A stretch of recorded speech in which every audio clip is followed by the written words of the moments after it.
بسم اللہ الرحمن الرحیم۔ حضرت حسین رضی اللہ عنہ کے پاس کوفہ والوں کے 150 خطوط پہنچ چکے تھے، اور پھر مسلم بن عقیل رضی اللہ عنہ نے جہاں کے 18,000 مسلمانوں کی بیعت کی خبر کے ساتھ ان کو کوفہ کے لیے دعوت دے دی، تو حضرت حسین رضی اللہ عنہ نے کوفہ کا عزم کر لیا۔ جب یہ خبر لوگوں میں مشہور ہوئی تو سوائے عبداللہ بن زبیر رضی اللہ عنہ کے اور کسی نے بھی ان کو کوفہ جانے کا مشورہ نہیں دیا، بلکہ بہت سے حضرات نے ان کو مشورہ دیا کہ آپ رضی اللہ عنہ کوفہ ہرگز نہ جائیں، کوفہ کے وعدوں اور بیعتوں پر بھروسہ نہ کریں، وہاں جانے میں آپ رضی اللہ عنہ کے لیے بڑا خطرہ ہے۔ حضرت حسین رضی اللہ عنہ نے ان سب کو جواب میں فرمایا کہ اچھا، میں اللہ تعالیٰ سے استخارہ کرتا ہوں، پھر جو کچھ سمجھ میں آئے گا وہ عمل کروں گا۔ حضرت حسین رضی اللہ عنہ نے اپنے نزدیک ایک اہم دینی ضرورت سمجھ کر خدا کے لیے عزم کر چکے تھے۔ مشورہ دینے والوں نے ان کو خطرات سے آگاہ بھی کیا، مگر مقصد کی اہمیت نے ان کو خطرات کا مقابلہ کرنے کے لیے مجبور کر دیا، اور ذی الحجہ 60 ہجری کی 13 یا 8ویں تاریخ کو آپ رضی اللہ عنہ مکہ سے کوفہ کے لیے روانہ ہو گئے۔ روانہ ہونے سے پہلے آپ رضی اللہ عنہ نے خواب میں آپ صلی اللہ علیہ وسلم کی زیارت کی تھی، اور آپ صلی اللہ علیہ وسلم نے انہیں ایک حکم دیا تھا جو آپ رضی اللہ عنہ نے کبھی کسی کو بھی نہیں بتایا۔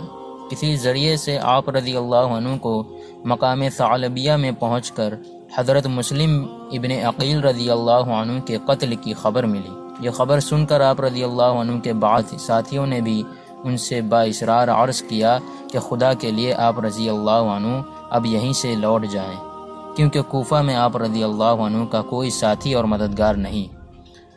مگر یہ بات سن کر عقیل کے بیٹے سب کھڑے ہو گئے اور کہنے لگے کہ واللہ، اللہ کی قسم، ہم مسلم بن عقیل رضی اللہ عنہ کا بدلہ لیں گے، یا انہی کی طرح اپنی جان دے دیں گے۔ پھر آپ رضی اللہ عنہ آگے بڑھنا طے کر کے سفر کیا گیا اور مقام زیالہ پہنچ کر پڑاؤ ڈالا، جہاں پہنچ کر یہ خبر ملی کہ آپ رضی اللہ عنہ کے رضیائی بھائی عبداللہ بن لقیط رضی اللہ عنہ، جن کو مسلم بن عقیل رضی اللہ عنہ کی طرف بھیجا تھا، وہ بھی قتل کر دیے گئے۔ یہ خبر سن کر آپ رضی اللہ عنہ نے اپنے ساتھیوں کو جمع کر کے فرمایا کہ کوفہ والوں نے ہمیں دھوکہ دیا اور ہمارے ماننے والے ہم سے پھر گئے، اب جس کا جی چاہے واپس ہو جائے، میں کسی کی ذمہ داری اپنے سر لینا نہیں چاہتا۔ اس اعلان کے بعد کچھ بدوئی جو راستے میں آپ رضی اللہ عنہ کے ساتھ ملتے گئے تھے، سب ادھر ادھر چل دیے۔ اب آپ رضی اللہ عنہ کے ساتھ صرف وہی لوگ تھے جو مکہ سے آپ رضی اللہ عنہ کے ساتھ آئے تھے۔ حضرت حسین رضی اللہ عنہ اور ان کے ساتھی چل رہے تھے کہ دوپہر کے وقت دور سے کچھ چیزیں حرکت کرتی ہوئی نظر آئی۔ غور کرنے پر معلوم ہوا کہ گھوڑے سوار فوج ہے۔ یہ دیکھ کر حضرت حسین رضی اللہ عنہ اور ان کے ساتھیوں نے ایک پہاڑی کے قریب پہنچ کر محاذ جنگ بنایا۔ یہ حضرات محاذ کی تیاری میں مصروف ہی تھے۔ 1000 گھوڑے سوار فوج مقابلے پر آ گئی اور ان کے مقابلے پر آ کر پڑاؤ ڈال دیا۔ حضرت حسین رضی اللہ عنہ نے اپنے ساتھیوں سے کہا کہ سب لوگ خوب پانی پی کر اور گھوڑوں کو پلا کر سیراب ہو جاؤ، یہاں تک کہ ظہر کی نماز کا وقت آ گیا۔ حضرت حسین رضی اللہ عنہ نے اپنے مؤذن کو اذان دینے کا حکم دیا اور سب نماز کے لیے جمع ہو گئے۔ تو حضرت حسین رضی اللہ عنہ نے سامنے والے لوگوں کو سنانے کے لیے ایک تقریر فرمائی۔ تقریر سن کر سب خاموش رہے۔ حضرت حسین رضی اللہ عنہ نے مؤذن کو اقامت کہنے کا حکم دیا اور یزید سے خطاب ہو کر فرمایا کہ تم اپنے لشکر کے ساتھ علیحدہ نماز پڑھو گے یا ہمارے ساتھ؟ تو انہوں نے جواب میں کہا کہ آپ رضی اللہ عنہ ہی نماز پڑھائیں، ہم سب آپ رضی اللہ عنہ کے پیچھے نماز پڑھیں گے۔ اسی طرح عصر کی نماز بھی سب نے ساتھ میں ادا کی۔ ابھی اس لشکر سے پیچھا نہ چھوٹا تھا کہ اتنے میں ابن زیاد نے عمر بن سعد کو مجبور کر کے 4000 فوج کے ساتھ مقابلے کے لیے بھیج دیا۔ عمر بن سعد نے حضرت حسین رضی اللہ عنہ سے کوفہ آنے کی وجہ پوچھی تو آپ رضی اللہ عنہ نے ان کو پورا واقعہ بتایا اور کہا کہ میں کوفہ والوں کے کہنے پر آیا ہوں، اگر اب بھی ان کی رائے بدل گئی ہے تو ہم واپس جانے کے لیے تیار ہیں۔ عمر بن سعد نے یہ بات ابن زیاد کو خط لکھ کر بتایا تو اس نے جواب میں کہا کہ حسین رضی اللہ عنہ کے سامنے صرف ایک بات رکھو کہ وہ یزید کے ہاتھ پر بیعت کر لیں، جب وہ ایسا کر لیں تو پھر ہم غور کریں گے کہ ان کے ساتھ کیا معاملہ کیا جائے۔ اور عمر بن سعد کو حکم دیا کہ حسین رضی اللہ عنہ اور ان کے ساتھیوں پر پانی بالکل بند کر دیں۔ یہ واقعہ آپ رضی اللہ عنہ کی وفات سے 3 دن پہلے کا ہے۔ محرم کی 9 تاریخ کو حضرت امام حسین رضی اللہ عنہ نے خواب میں آپ صلی اللہ علیہ وسلم کی زیارت کی، اور آپ صلی اللہ علیہ وسلم نے ان سے کہا کہ اب تم ہمارے پاس آنے والے ہو۔ یہ سن کر آپ کی بہن زینب رضی اللہ عنہا رونے لگیں۔ آپ رضی اللہ عنہ نے ان کو تسلی دی کہ اتنے میں ثمر ابن زیاد کی طرف سے لشکر لے کر حاضر ہوا۔ آپ رضی اللہ عنہ کے بھائی عباس رضی اللہ عنہ آگے بڑھے اور اس سے گفتگو کی تو اس نے بغیر کسی مہلت کے قتل کا اعلان سنایا۔ عباس رضی اللہ عنہ نے آ کر حضرت حسین رضی اللہ عنہ کو اطلاع دی۔ حضرت حسین رضی اللہ عنہ نے فرمایا کہ ان سے کہو کہ آج کی رات قتال کو ملتوی کر دو تاکہ ہم آج کی رات میں وصیت اور نماز و دعا اور استغفار کر سکیں، تو انہوں نے مہلت دے دی۔ حضرت حسین رضی اللہ عنہ نے اپنی بہن اور اہل بیت کو وصیت فرمائی کہ میری بہن، میں تمہیں خدا کی قسم دیتا ہوں کہ میری شہادت پر تم آواز سے رونے اور چلانے سے بچنا اور اپنے ساتھیوں کو جمع کر کے تمام رات تہجد اور دعا و استغفار میں مشغول رہے۔ یہ عاشورہ کی رات تھی۔ صبح کو یوم عاشورہ کے دن، جو کہ جمعہ یا پیر کا دن تھا، صبح کی نماز سے فارغ ہوتے ہی عمر بن سعد لشکر لے کر سامنے آ گیا۔ آپ رضی اللہ عنہ کے ساتھ اس وقت کل 72 ساتھی تھے، جس میں 32 سوار اور 40 پیادہ۔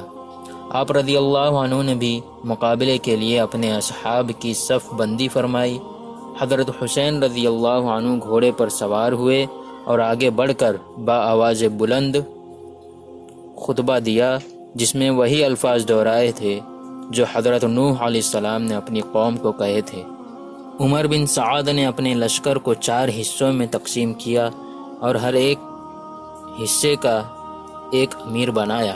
ان میں سے ایک حصے کا امیر حر بن یزید، جو یزید کا بیٹا تھا، کو بنایا، جو سب سے پہلے 1000 کا لشکر لے کر مقابلے کے لیے بھیجا گیا تھا۔ اس کے دل میں اہل بیت اطہار کی محبت کا جذبہ جاگ چکا تھا۔ اس وقت اسے اپنی کارروائی پر بڑی شرمندگی ہوئی، تو حضرت حسین رضی اللہ عنہ کے قریب ہوتے ہوتے اپنا گھوڑا دوڑا کر حضرت حسین رضی اللہ عنہ کے لشکر میں آ ملے، اور آپ رضی اللہ عنہ سے فرمایا کہ میری سزا اور توبہ یہی ہے کہ میں بھی آپ رضی اللہ عنہ کے ساتھ قتال کرتا ہوا جان دے دوں۔ جب بات بڑھنے لگی تو ثمر نے پہلا تیر ان پر چلا دیا۔ اس کے بعد حر بن یزید، جو اب حسین رضی اللہ عنہ کے لشکر میں شامل ہو گئے تھے، آگے بڑھے تو ان پر بھی تیر پھینکے گئے تو وہ بھی واپس آ گئے۔ اس کے بعد تیر اندازی کا سلسلہ شروع ہوا۔ پھر گھمسان کی جنگ ہوئی، مخالف کے بھی کافی آدمی مارے گئے۔ آپ رضی اللہ عنہ کے بعد ساتھی اور چند رشتہ دار بھی شہید ہوئے۔ حر بن یزید نے حضرت حسین رضی اللہ عنہ کے ساتھ ہو کر شدید قتال کیا اور بہت سے دشمنوں کو قتل کیا۔ اس کے بعد ثمر نے چاروں طرف سے حضرت حسین رضی اللہ عنہ اور ان کے ساتھیوں پر حملہ بول دیا۔ حسین رضی اللہ عنہ کے ساتھیوں نے بڑی بہادری سے مقابلہ کیا۔ کوفہ کے لشکر پر جس طرف حملہ کرتے میدان صاف ہو جاتا تھا۔ اسی بیچ ظہر کا وقت ہو گیا۔ حضرت حسین رضی اللہ عنہ نے بآواز بلند فرمایا کہ جنگ ملتوی کر دو یہاں تک کہ ہم نماز پڑھ لیں۔ ایسی گھمسان جنگ میں کون سنتا؟ طرفین سے قتل و قتال جاری تھا۔ اس کے بعد حسین رضی اللہ عنہ نے اپنے چند ساتھیوں کے ساتھ نماز ظہر صلاۃ الخوف کے مطابق ادا فرمائی۔ اس کے بعد پھر قتال شروع کیا۔ اب یہ لوگ حضرت حسین رضی اللہ عنہ تک پہنچ چکے تھے۔ حضرت حسین رضی اللہ عنہ کے ساتھی ان کے سامنے آ کر کھڑے ہو گئے اور سب تیر اپنے بدن پر کھاتے رہے، یہاں تک کہ زخموں سے چور چور ہو کر گر گئے۔ دشمنوں نے حضرت حسین رضی اللہ عنہ کے بیٹے علی اکبر اور بھتیجے کو بھی شہید کر دیا۔ اب حضرت حسین رضی اللہ عنہ تقریباً تنہا، بے یار و مددگار رہ گئے، لیکن ان کی طرف بڑھنے کی کسی کو ہمت نہیں ہوئی۔ کوئی شخص بھی آپ رضی اللہ عنہ کے قتل اور اس کے گناہ کو اپنے سر لینا نہ چاہتا تھا، یہاں تک کہ قبیلہ کندہ کا ایک سخت دل مالک بن نصیر آگے بڑھا اور آپ رضی اللہ عنہ کے سر پر تلوار سے حملہ کیا تو آپ رضی اللہ عنہ شدید زخمی ہو گئے۔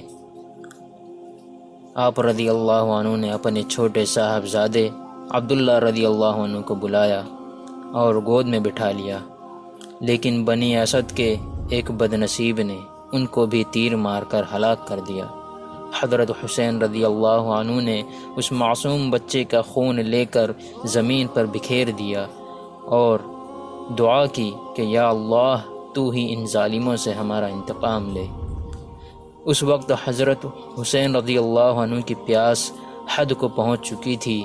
آپ رضی اللہ عنہ پانی پینے کے لیے دریائے فرات کے قریب تشریف لے گئے۔ حسین بن نمیر نے آپ رضی اللہ عنہ کے منہ پر نشانہ کر کے تیر پھینکا جو آپ رضی اللہ عنہ کو لگا اور دہن مبارک سے خون جاری ہو گیا۔